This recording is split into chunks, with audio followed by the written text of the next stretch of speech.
नमस्कार, आप सभी का स्वागत है प्रगति कोचिंग सेंटर के ऑनलाइन प्लेटफॉर्म में। आज हम पद्यखंड का एक महत्वपूर्ण टॉपिक फिर से डिस्कस करेंगे, जिसमें है सूर्यकांत त्रिपाठी निराला जी। कवि परिचय में है आपके सिलेबस में यूके ट्रिपल एससी और यूके पीएससी। अब हम देखते हैं सबसे पहले इनका सामान्य जीवन परिचय। इनका जन्म हुआ था 21 फरवरी 1889 को, यानी कि जन्म स्थान है इनका महिषादल, मेदिनीपुर, वेस्ट बंगाल।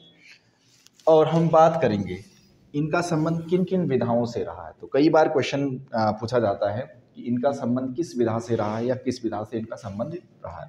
तो एक तो कवि, उपन्यासकार, कहानीकार और इसके साथ जो है निबंधकार रहे हैं। इनकी मृत्यु हुई थी अक्टूबर 1961। इसके अलावा इनके बारे में जो महत्वपूर्ण तथ्य है वो ये है कि इन्हें छायावाद के 4 स्तंभों में से एक माना जाता है।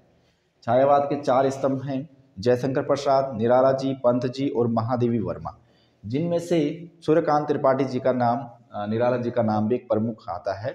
इन्हें छायावाद का शिव कहा जाता है या महेश कहा जाता है। तो इसके अलावा हम बात करेंगे कि इनकी प्रमुख रचनाएं अमूमन इनके रचनाएं एग्जाम में आती हैं। तो सबसे पहले हम बात करेंगे इनकी रचनाओं को जो बांटा गया है इनमें काव्य संग्रह, यानी कि काव्य संग्रह का मतलब होता है कविता संग्रह। अब कविता संग्रह अर्थात कौन कौन सी इनकी कविताएं इंपॉर्टेंट हैं और जो पॉपुलर हुए, प्रसिद्ध हुए, जो एग्ज़ाम के पॉइंट ऑफ व्यू से इम्पोर्टेंट है, वो हम देखेंगे। अब बात करें तो सबसे पहले इनकी अनामिका, अनामिका के बाद परिमल, फिर गीतिका, तुलसीदास। ये बहुत इंपॉर्टेंट काव्य संग्रह है इनका। एग्जाम में कई बार आता है, यू टेट हो गया, सी टेट हो गए, इस तरह के एग्जाम में आपके सेंट्रल लेवल के जो एग्जाम होते हैं अमूमन ये रचना बनती है कि तुलसीदास निम्न में से किसकी रचना है। तो तुलसीदास जो है काव्य संग्रह है सूर्यकांत त्रिपाठी निराला जी का।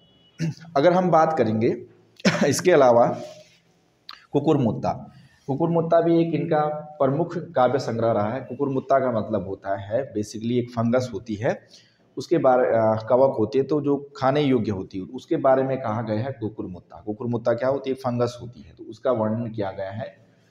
अब हम बात करेंगे नए पत्ते, ठीक, और अणिमा भी इनका एक प्रमुख काव्य संग्रह है। अणिमा जो है निराला जी का प्रमुख काव्य संग्रह है, जबकि अतिमा है पंत जी का, ठीक।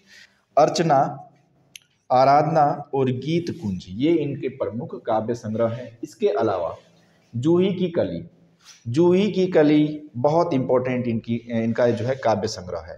जूही की कली में एक कह सकते हैं वियोगात्मक दृष्टिकोण के परिप्रेक्ष्य में ये देखा जाता है। एक जूही की कली रहती है और एक मदन नाम के 2 पात्र होते हैं इसमें, जूही की कली और मदन। जूही की कली मदन के वियोग में व्याख्यान कर रही है, ठीक। अब जूही की कली, मदन रहता है कहीं विदेश, तो इस तरह से एक वियोगात्मक काव्य संग्रह है। जूही की कली और मदन नाम के 2 पात्र रहते हैं इसमें। सरोज स्मृति में बेसिकली ये होता है कि एक निराला जी की पुत्री रहती है सरोज, उनकी जो है युवावस्था में ही डेथ हो जाती है, ठीक। तो उनकी स्मृति में ये एक काव्य संग्रह रचित करते हैं जिसका नाम होता है सरोज स्मृति। फिर बादल राग भी एक बहुत इंपॉर्टेंट काव्य संग्रह है निराला जी का। बादल राग में हम बात करेंगे, इन्होंने जो बादलों का आवाहन किया है इसमें, यानी कि बादल आओ, आप आओ, मेघ आएंगे, है ना, इस तरह से तो बादल का आवाहन किया गया है, यानी कि प्राकृतिक सौंदर्य का वर्णन किया गया है बादल राग नामक काव्य संग्रह में। इसके अलावा राम की शक्ति पूजा बहुत इंपॉर्टेंट है। राम की शक्ति पूजा में ही निराला जी ने राम को एक आदर्श पुरुष के रूप में समाज के सामने इनको लाए हैं। तो राम की शक्ति पूजा बहुत इंपॉर्टेंट है और राम की शक्ति पूजा कृतवास रामायण पर आधारित है, ठीक। भिक्षुक भी इनकी प्रमुख रचना है। और अगर भिक्षुक आता है तो निराला जी की है, भिक्षुणी आएगा कभी तो भिक्षुणी है आपकी गोरापंत शिवानी। तो इनमें भी फर्क रखना है, ध्यान रखना है अंतर। सांध्यकांकली, सांध्यकांकली इनका अंतिम काव्य संग्रह था, यानी कि अंतिम काव्य संग्रह है सांध्यकांकली। इसके बाद उत्साह, उत्साह में एक उत्साह भी एक बादल आवाहन गीत है, बादल को इसमें पुकारा गया है, तो उत्साह इंपॉर्टेंट है। अब आता है इसके अलावा उपन्यास, यानी कि अन्य विधाओं की बात करेंगे हैं। काव्य संग्रह के बाद आता है उपन्यास विधाएं, जिसमें अप्सरा, अलका, प्रभाव बात करें तो इनकी कहानी संग्रह। उपन्यास विधा के बाद कहानी संग्रह में जो इम्पोर्टेंट है निराला जी की एग्जाम के पॉइंट ऑफ व्यू से वो हमें देखने हैं। तो इसमें आपके लिली बहुत इंपॉर्टेंट है। लिली कहानी संग्रह का संबंध किससे है, तो ये है आपके सूर्यकांत त्रिपाठी निराला जी। इसके अलावा लिली के अलावा सखी और चतुरी चमार, चतुरी चमार कई बार एग्जाम में पूछी जाती है कि चतुरी चमार नामक कहानी संग्रह किसका है।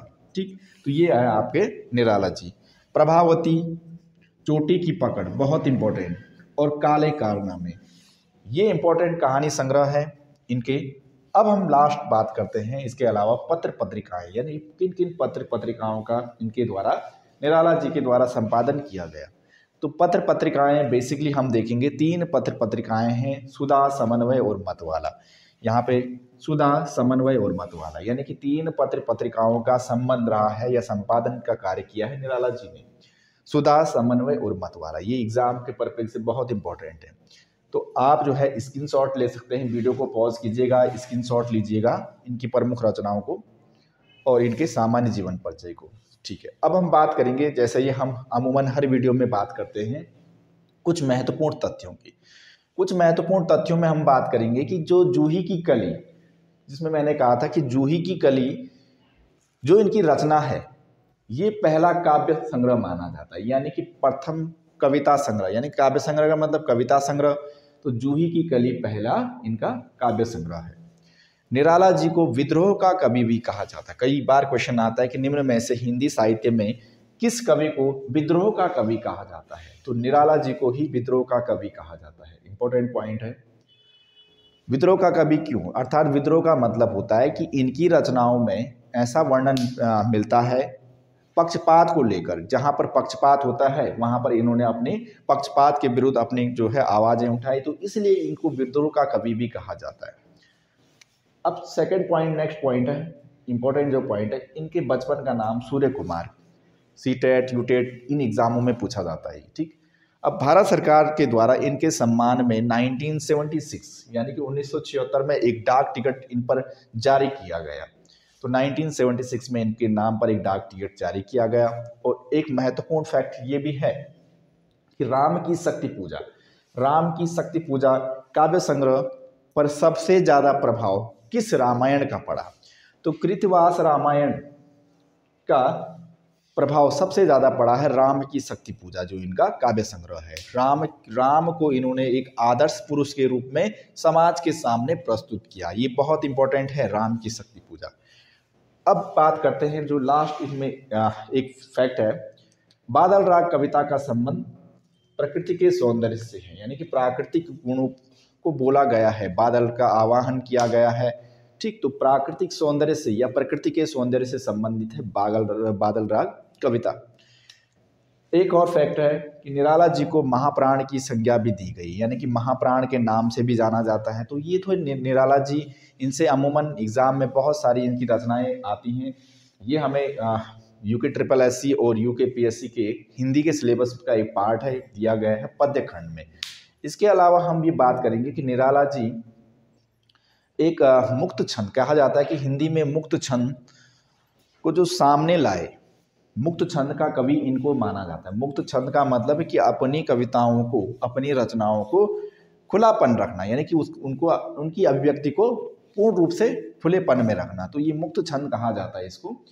तो आप स्क्रीनशॉट ले सकते हैं, वीडियो को पॉज कीजिएगा, स्क्रीनशॉट लीजिएगा, और इसके बाद हम एक नए टॉपिक के साथ मिलेंगे।